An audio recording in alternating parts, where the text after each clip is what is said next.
ഇന്ന് നമുക്ക് വറുത്തരച്ചൊരു മട്ടൻ കറിയുടെ റെസിപ്പി നോക്കിയല്ലോ. ഇത് ആക്ച്വലി എൻ്റെ അമ്മയുടെ റെസിപ്പിയാണ് കേട്ടോ. എൻ്റെ അമ്മ സ്ഥിരം ഉണ്ടാക്കണ ഈ ഒരു രീതിയിലാണ്. അതുകൊണ്ട് തന്നെ എനിക്ക് വേറെ എവിടെ നിന്നും വേറെ ഏത് രീതിയിലും മട്ടൻ കറി വെച്ചാലും ഇഷ്ടമാവാറില്ല കേട്ടോ. അത് തന്നെയല്ല, ഈ ഒരു മട്ടൻ കറി ഉണ്ടാക്കുന്ന ദിവസം ഞങ്ങൾ ചോറിന് വേറെ ഒരു കറി ഉണ്ടാക്കാറില്ല. കാരണം ഈ ഒരു മട്ടൻ കറി മാത്രം കൂട്ടി നമുക്ക് ചോറുണ്ടല്ലോ എത്ര വേണമെങ്കിലും കഴിക്കാം. അപ്പോൾ റെസിപ്പി നോക്കിയാലോ. ചെറിയുള്ളിയാണ് കേട്ടോ നമ്മുടെ മെയിൻ ഐറ്റം. സവോളയൊന്നും എടുത്തേക്കല്ലേ മധുരം വരും. നമ്മുടെ മാരിനേറ്റ് ചെയ്ത് വച്ച മട്ടനിലേക്ക്, അതായത് മുളക് പൊടി, മഞ്ഞൾപ്പൊടി, ഉപ്പൊടി, ഗരം മസാല, കുരുമുളക് പൊടി ഇട്ട് മാരിനേറ്റ് ചെയ്ത് വെച്ച മട്ടനിലേക്ക് നമ്മുടെ ചെറിയുള്ളി, വെളുത്തുള്ളി, പച്ചമുളക്, വേപ്പില ഇതെല്ലാം കൂടി ഇട്ട് നന്നായിട്ടൊന്ന് തിരുമ്മി പിടിപ്പിച്ചെടുത്തിട്ട് വേവിക്കാൻ വെക്കണം കേട്ടോ. ചെറിയുള്ളിയും വെളുത്തുള്ളിയും കുഞ്ഞുകുഞ്ഞ് അരിയണമെന്നില്ല, വെറുതെ ഒന്ന് രണ്ടായിട്ട് പിളർന്നിട്ടാൽ മതി കേട്ടോ. കാരണം നമ്മൾ കുക്കറിലിട്ട് അടിക്കുമ്പോൾ അത് നന്നായിട്ട് വെന്തോളും. ഇനി നമുക്ക് വറുത്തരയ്ക്കാനുള്ള തേങ്ങ റെഡിയാക്കാം കേട്ടോ.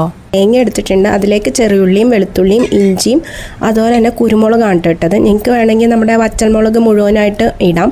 പിന്നെ തേങ്ങ ഒന്ന് നന്നായിട്ട് വറുത്ത് വരുമ്പോഴത്തേക്കും അതിലേക്ക് മുളക് പൊടി, മഞ്ഞൾപ്പൊടി, അതുപോലെ ഗരം മസാല ഇട്ട് കൊടുത്തിട്ടുണ്ട് കേട്ടോ. മല്ലിപ്പൊടി ആഡ് ചെയ്യുന്നില്ല.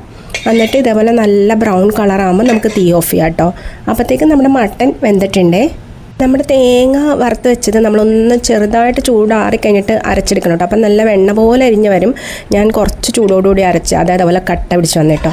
ഇതാ ഇത്രയും പ്രോസസ്സുള്ളൂ. നമ്മുടെ ആ വേവിച്ച് വെച്ച മട്ടനിലേക്ക് നമ്മുടെ വറുത്തരച്ച തേങ്ങയും കൂടി ഇട്ട് കഴിയുമ്പോഴുണ്ടല്ലോ നല്ല അടിപൊളി നമ്മുടെ മട്ടൻ കറി റെഡി ആയിട്ടോ.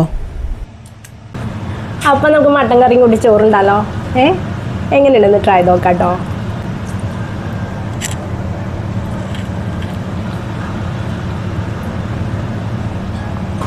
നല്ല ടേസ്റ്റിന് ഞാൻ വെച്ചോണ്ട് പറയല്ലോ കേട്ടോ. അടിപൊളിയായിട്ടുണ്ടോ.